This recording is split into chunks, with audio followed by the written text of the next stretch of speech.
Welcome back, everyone, to the Abundance Formula podcast. I am fighting off a little bit of a cold. The kids just literally started school, and so it's like one weekend, and our youngest already has a cold, which of course she's spreading to Malia and I, and hopefully Kellen won't get it, but um, Malia and I are struggling a little bit. So hopefully I can fight it off with, I'm doing a lot of natural remedies like taking my colostrum, I'm taking vitamin C, I'm doing immunity like elderberry lemon teas. What else am I doing? Vitamin D3, of course, trying to up the rest a little bit. So we're doing our best over here. But the kids had a great first week of school. Everything's gone well there. They're excited about it. So all is well. Sailor's napping right now, so hopefully she'll get over her. She, again, is way worse than Millie and I at the moment, but um, hopefully we'll just get right back on track. But everything's been going well over here. We are finally to pillar number 5, you guys, in our Strong Summer mini series. And so this pillar is called recovery. And we're going to go ahead and dive right on in. Okay. So, number 1 in the recovery pillar is you've got to let your muscles actually effectively rest. So, what I mean by this is if you're weight training, if you're doing cardio activities, you don't want to just do it constantly every day, all the time, no rest periods for the muscle because it will never have time to rebuild. And muscle's not actually built during the workout. You're breaking the muscle down, cardio or again, lifting. It's the recovery period where you're actually making the gains. The recovery period is where it's putting it back together, stronger, fitter, firmer, all that stuff. So if you never give your body time to be in the recovery period, you're going to make gains a lot slower, if at all. So it's really, really important to prioritize your rest days so that you actually have time to recover. And especially if, say, you're lifting weight, you're wanting to change your body composition. So, especially if there's body parts that maybe you want to hit more than one time a week, then you need to strategically think about when you're going to do those per week so that you have time for that muscle to recover so it's ready to work out again. So, for example, I work out like glutes 2 to 3 times a week. An ideal period they found for muscle recovery is about 48 to 72 hours between working the body part again. So I'll plan my glute days or incorporate them spread out so that I can get about 48 hours in between recovery. Or if you're one, and then I hit shoulders twice a week. So again, I try to separate and plan those out in my cycle so that I've got at least 48 to 72 hours between hitting shoulders again. And most of the time, you're not, at least for ladies, we're not trying to hit every single muscle group that we have more than once. Like I do arms just one time a week. I do back just once a week, but really hard. Chest is just once a week. Core I'll do twice a week, incorporated into these other circuits. So that's how I do it. But for guys who maybe do want to hit different muscle groups more than once a week, you can also strategize your lifting sessions to be like push pull days or anterior chain, posterior chain. So there's different ways that you can again, separate which muscles are getting worked so that they can have the rest break on the other day. So those are just some examples of how you can do that so that you can still get like growth. Muscle growth is progressive overload plus enough recovery plus nutrition, which we'll get into in a little bit. That's what's most important, not necessarily frequency. It's the quality of your workout and the quality of your recovery, both the time and the nutrients to your muscles. So the negative effects of overtraining, especially if it's excessive cardio, I think people just don't even realize how important or how notable overtraining can negatively affect your body. So again, your muscles are growing in the recovery time, not during the actual of it. So if you're training too often without rest, then those muscle fibers can never fully repair, so you have limited or negative gains.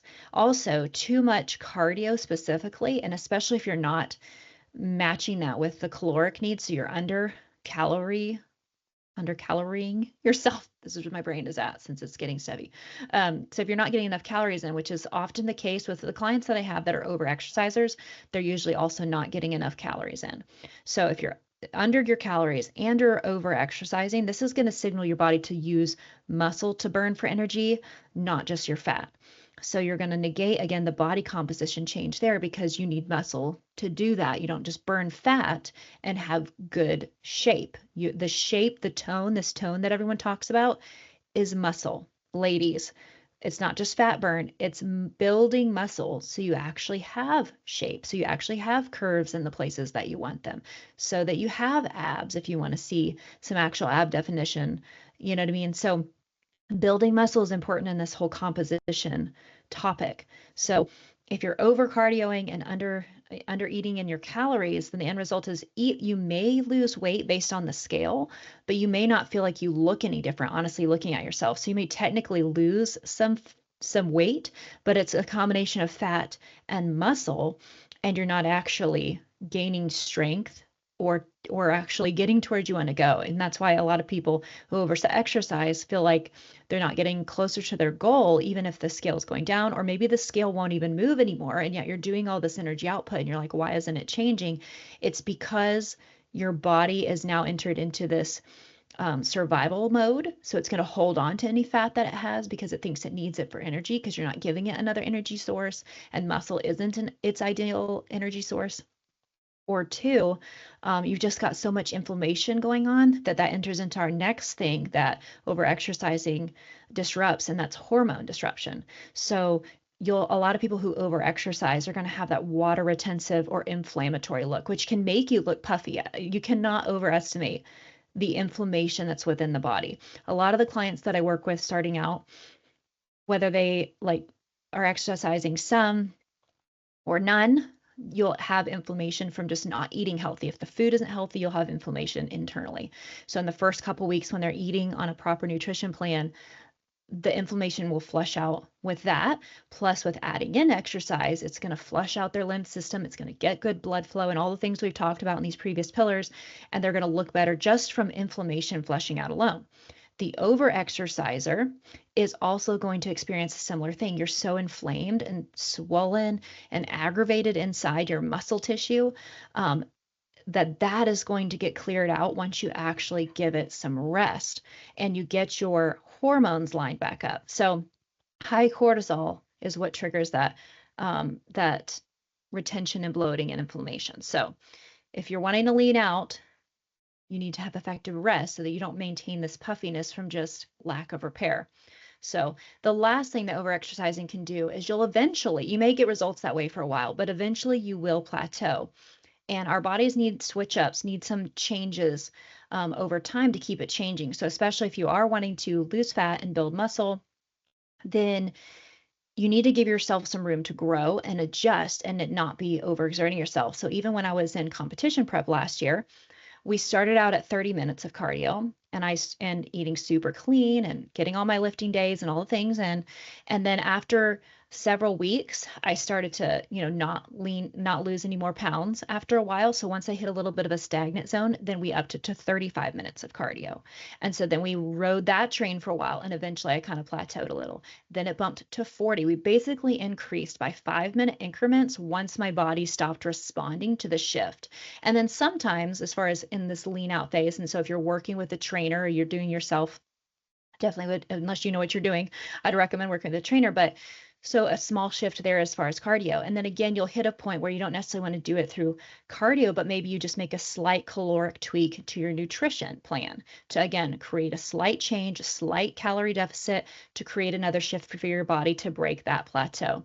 And so if you've just started your whole journey out at an hour of cardio, and you've done that for so long, running a ton of miles, at some point you're going to plateau because your heart is going to get more efficient at burning those calories. So it's going to burn less calories in that time duration. And so then that's why things will start to plateau. And so don't leave yourself no wiggle room. No, you do not want to be doing 2 hours of cardio a day. You will not have the time. You will not have the recovery. You will not have the energy or motivation, right? You're just setting yourself up to fail there. So don't overdo the exercise. In my most discipline of training for show prep last year at the national level, my Olympic coach recommended 5 days a week was the lifting, but I didn't lift 5 days straight. So again, took one day off in the middle so that I wasn't constantly lifting, even though they were different muscle groups, just for a good solid day of rest. And so those are just little things you can think about, trying to give yourself some good rest days, depending on how many days a week you want to lift. It's definitely good to not lift 5 days straight or, 7 days straight. You need a rest break or two in there of just full rest so that you can truly recover. And again, strategically placing the muscle groups so that you're not just smashing the same thing too close together, or else it's not had time to heal up and repair and become stronger. So that's the first thing in this recovery pillar that I want you to start thinking about in the Strong Summer mini series. Number 2 is, of course, physical sleep, physical rest. So deep sleep triggers this surge of this hormone called growth hormone, which is what repairs damaged muscle and stimulates new muscle growth. So the building of muscle occurs at night. And this is one reason why I've talked on earlier episodes of the series that before bed, it's good to have some good clean protein in your body so that your body has some stuff to work on so it doesn't just burn your muscle, especially if you're somebody who is exercising very intensely. You want to have the building blocks available for your body to repair itself at night so it can continue to make progress and not pull from the muscle to supply the need. So sleep is when the body actually maximizes protein synthesis as well, which is again the process of building new muscle. Sleep deprivation also, of course, naturally, which makes sense, decreases your energy for the next day, your motivation, your actual strength. So if you're sleep deprived, you're not going to even exercise as efficiently or as well. So that's something, of course, that makes sense, I think, to most of us. But I think the big thing that people don't think about in sleep, not getting enough sleep, is the hormones. So hormone balance is really, really huge. If you're not getting enough sleep, you're also going to feel hungrier. You're going to crave more carbs/sugars because, and we talked about this on the hydration pillar episode, people who are often dehydrated or aren't getting enough sleep are going to have worse cravings for unhealthy foods in the daytime because, again, if we're talking about sleep, if your body knows it needs the energy and it's smart and it knows that quick energy is going to come from basically unhealthy sources or very short, fast acting carb sources like simple sugars, which is often junk foods or again, fruit and things like that, but they're high in sugars and you only need so much per day. So if you get excess, then it's going to store as fat. So you're going to have these cravings for things that maybe you'll tap out on the macros you need for that particular category too quickly, or things like that, or just crave junk because you're just tired. So that's often what I'll approach with clients first if they feel like they're having a lot of cravings on their clean food plan, because the clean food plan should be giving them enough carbs and fats for the fuel they need. So if they're truly sticking to that, in all honesty, and getting in all their food and all their meals, then we look into, well, are you hydrated? Are you drinking enough water? We talked about that on past episodes. And are you getting enough sleep? So that's something interesting that people need to pay attention to. Of course, lack of sleep raises cortisol, which again is inflammatory, and it decreases insulin sensitivity. So lack of sleep basically affects how well your body handles and manages the carbs and fats that you ingest during the day. So obviously, in general, they recommend getting 7 to 9 hours of sleep at night, but I know that depending on the season of life for all of us, like that may or may not actually work for us. And so the biggest thing I wanted to kind of throw out there to you guys to think about, to not get discouraged, is that consistency is what really, really matters. Even with sleep, not only in your plan, not only in trying something out, consistency, but consistency matters in this routine, such as when you're going to go to bed, when you're going to wake up, keeping meals a similar time. This stuff keeps your hormones balanced. And what this does is our bodies have our own circadian rhythms. And that's basically just your body's 24/7 internal clock that regulates itself by. So during different seasons of life, your internal circadian rhythm may not be on point with what everybody else's is or what is the standard quote day. Like when you're a breastfeeding mom, you get all jacked up, but you and your baby, say when you're breastfeeding, even when it's like Malia in the beginning, I had to breastfeed her every hour and a half all day and all night, but that was very sequential. You'll get in different sequences, even when you've got little bitty kiddos, they'll have a routine for a little while, even if it's a wild, not good one. and then it will shift again, and then you have to shift. But so for a while there, my new circadian rhythm at night became okay. I knew when she'd get a decent stretch. And so I went to bed very consistently with her at that same time. Kellen might stay up and do his thing, but I went to bed with her, and my body got used to waking up basically every couple of hours. And then I got up at the same time of day to start my routine. So my body got its own circadian rhythm going, which meant that I was able to regulate my own 24-hour day internally, no matter what everybody else was doing or what the sun was doing. And so that's what'll set off when your hormones release, like when you feel awake versus sleepy. And melatonin will release at night and cortisol in the morning. And your body temperature, digestion, metabolism, energy, and alertness, you're going to get on your own cycle. So don't be discouraged if you're in a season of life where it's like, well, the 7 to 9 hours is just not going to happen. Just get in a rhythm, and as best as you can, try to think about routines that can give your body its bookends of when is your morning time starting and when is your nighttime closing. When are you starting the day officially and when is it closing?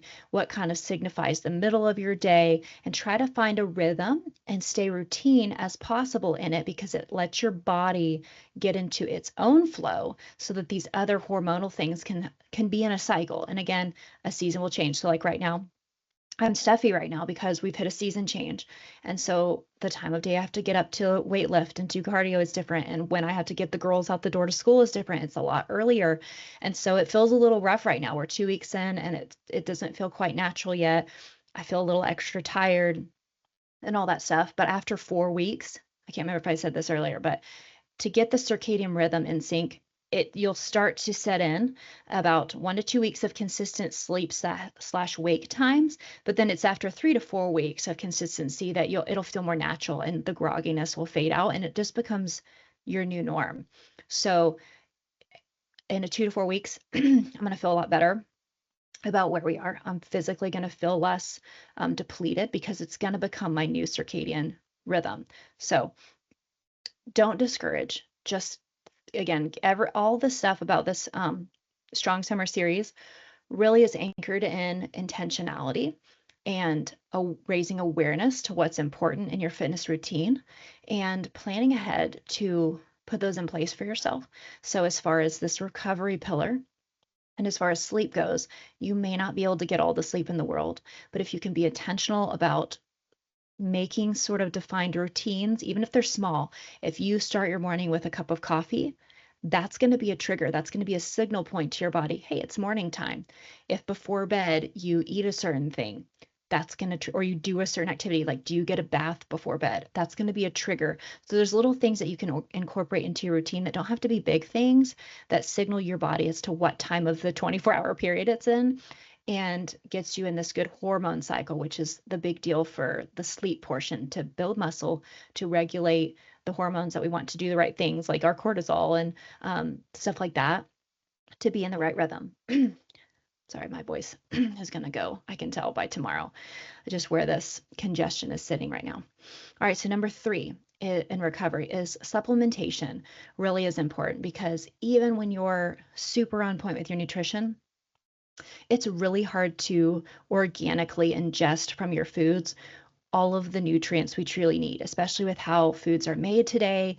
They're cooked or created at high temperatures, which actually burns off a lot of the nutrients that's supposedly in them. So we're really just not getting, it's really hard to get enough if you truly have to eat it all organically. And that's where supplements that support your goals can be really helpful. So one of the main things that I will recommend for my clients that's very important if you're wanting to burn fat and build muscle is to get a quality protein powder supplement.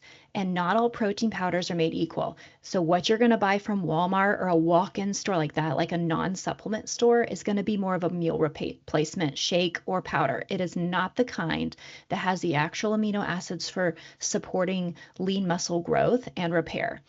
There's a bunch of different chains of amino acids, and I'll go through it briefly here in a second, but those are not what is included in this Walmart brand or walk-in store stuff. Those are meal replacements. That could be fine for an in-between snack meal or to have in the fridge. You know, if you are in a hurry and can't get your breakfast, yes, have a protein bar you can snag, or have, that protein shake that's cheaper from the store that you can snag for that.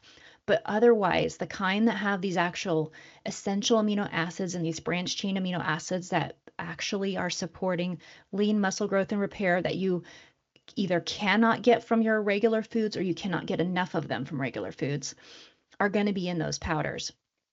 And of course, there's some that are higher calorie and higher fats and higher carbs. Those are often the ones geared towards men. And then there's ones you can find that are lower carb, lower calorie, lower fat, zero sugar, all that stuff tend to be good for women, but high in the protein so that you can get that in post workout. So I always recommend, and again, there's certain amino acids that are meant to be fast digesting. There's a kind of chemical makeup of those where they break down quickly and can be absorbed quickly into the bloodstream and your muscle and be carried there very easily. And then is absorbed in the time frame they need to. And then there's slower digesting powders that are meant to keep you full longer, which would be better for like a meal replacement type. So again, we're looking for post-workout to feed the muscle immediately within the first 15 to 20 minutes, 15 to 30 minutes max. To feed the muscle right after you've worked it out and get that healing and repair started with one of these kinds of powders. So that will be something from a supplement store, whether it's GNC or here in Tennessee with Complete Nutrition, or I personally take First Form products. So those are things you can order from online if you don't live where there's, a physical store. So First Form I personally love because they're very clean, very organic. A very well-established company. The post-workout powder I drink that's the fast digesting protein is called Formula One protein powder. I'll have the link in the show notes for you. It's got over, I think, like 35 or 25,000 five-star reviews. Like all of their stuff has that many five-star reviews, and that's for quality of the product and taste. And what I love about these powders is they're great to just drink in water and get it done, or you can bake and cook recipes with them. They absorb so well in hot or cold. Like they're just really great quality products. But the point is, you need to be intentional in how you're going to recover your muscle. It will not work the way you want it from a Walmart brand protein powder. You're going to need a better quality product. It's like people that want their hair to stop falling out or stop being dry or damaged. You need to pay more attention to the shampoo and conditioner you use. Like you can't expect quality results in your hair if you're not going to use a quality product. So if you need to be budget friendly, then you need to choose certain things that are really important to you, like your health and fitness. And in certain areas, like for recovery, invest in something that's quality so that you can actually get the results you want. Because you can spend all the money in the world for so long on a Walmart product that's never going to get you results, or you can invest in something that's going to last a long time, but get you actually where you want to go. So the post-workout essential amino acids or branch chain amino acids that are very important that need to be in your protein powder is leucine. This one's the most important because it triggers protein synthesis. And it kind of flips that switch on, telling your body to start rebuilding that muscle ASAP. Another one is isoleucine, which helps with glucose uptake into the muscle and also aids in recovery. Valine is another one, which supports endurance and reduces fatigue. Glutamine, which aids in recovery and reduces muscle breakdown. Other essential amino acids are lysine. Some of these names I can't even say. There's a few of them. Methionine, phenylalanine. I don't know if I'm saying these right. I'll put them in the show notes so you can see them. But at the end of the day, these are all in like the particular protein powder that I use. But they're all required to actually build new muscle tissue. So I think just so many people don't realize that all of the things you need aren't just in the Walmart brand. So be really particular about whatever brand you decide to use. That's fine. Again, the key if you're going to walk into a supplement shop is to just make sure you ask them, like, I need the fast digesting protein. I'll put the list of these in the show notes because then you can pull it up and say, and these are the ones I need to make sure are in there, or you can, look on the back of a nutrition label and be able to know. But yeah, I personally use First Form because it's a hydrolyzed protein, and so it really absorbs very, very fast into the bloodstream. And then another important part of recovery, especially if you're lifting heavy or especially if you enjoy hard cardio like running or like an Orange Theory or things like that, is post-workout clean carbs. So clean carbs post-workout help replenish your glycogen stores or the energy for the muscle so that it can recover. And they cause a quick rise in your insulin, which will help shuttle the protein we just talked about from into the muscle cell, shuttle those amino acids from the protein into the muscle cells to do their job. So this is, it takes carbs and muscle and protein together post-workout to be super powerful. And so I personally use First Form's product called Ignition. For ladies, it's a half scoop. For men, it's a whole scoop, and it's the cleanest carbs in your workout drink. It's flavorless, so I just put it in the post-workout drink. Liquid goes into your bloodstream fastest. So I just use these because it goes into your bloodstream the fastest and it's the most efficient and it keeps it the cleanest. Whereas, of course, you can do this organically. A clean carb that you could do would be like white rice or sweet potatoes mashed up. Again, the more it's mashed up, the faster digesting it'll be. Fruit like bananas, pineapple, mango. For faster absorption, honey or pure maple syrup. These work, but they will be slower digesting because they are more organic and it takes more time to break them down. And with those, you're adding additional calories and whatever. So I just like to use this powdered form because it's just going to go straight to my muscles and do its thing. And for me too, it just depends on that time of the month. But sometimes if I have something sweet, like say I wanted to do the tablespoon of maple sugar or maple syrup, that might trigger me to like crave other unhealthy things, like just depending. And so to me, just not even having the flavor of something like that that's sweeter that might trigger me to want other things, I just do the Ignition and it's super helpful. But other helpful supplements for fueling lean muscle growth and fat loss could be like creatine, again, powdered glutamine if you need extra help with soreness. Again, glutamine's in this post-workout shake, but you can have additional glutamine added to it. Omega-3 fatty acid supplements, that's very important. And then some last things, just thinking about sleep recovery. There's some natural remedies for that. There's magnesium. There's magnesium-rich foods like almonds, pumpkin seeds, dark leafy greens before bed. That kind of stuff can help relax and calm your nervous system. Melatonin, some herbal teas. I take this product from First Form called Core 21. It doesn't work like Benadryl in the sense that it makes you sleepy like that, but when you get to sleep, it reduces your cortisol levels and it helps you get into a deeper REM sleep. So, and I really love that. And you cycle it because you don't want to just get used to it. So it has a cycle that it explains on it. And I have really loved that. And it helps just get better healing at night too for your muscles. So those are just some things to think about as well in your recovery process, is that you technically could get most of it from eating organic foods, but will you? Most of us won't, even as a fitness competitor. Like, you're eating all the foods, you're fitting in as much as you literally can in your body, and yet you're still not getting enough. And especially when you're working out really hard, you're breaking down even more. So you just need even more. So it's really helpful to just have a supplement, especially for having a protein. If you had to pick one thing, I'd say get a fast digesting protein powder that you can drink post-workout. And if you're able, you could get like a clean carb like the Ignition. But bare minimum, because again, you can do the fruit post-workout or whatever.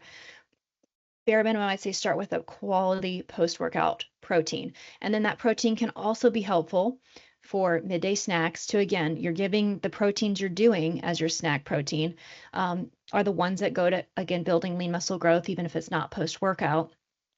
And are staying low in the calories and fats and carbs, which some of those meal replacement ones will have other additives or have higher sugar contents or things like that so that they taste good. Or they might be heavily weighed down with milk products or things that maybe give your stomach the bloaty feeling or the gassy feeling and stuff like that. So that's my suggestion there, is make sure you have at least one thing that can support your recovery, whether you feel like you need it for the workouts or you need it for sleep.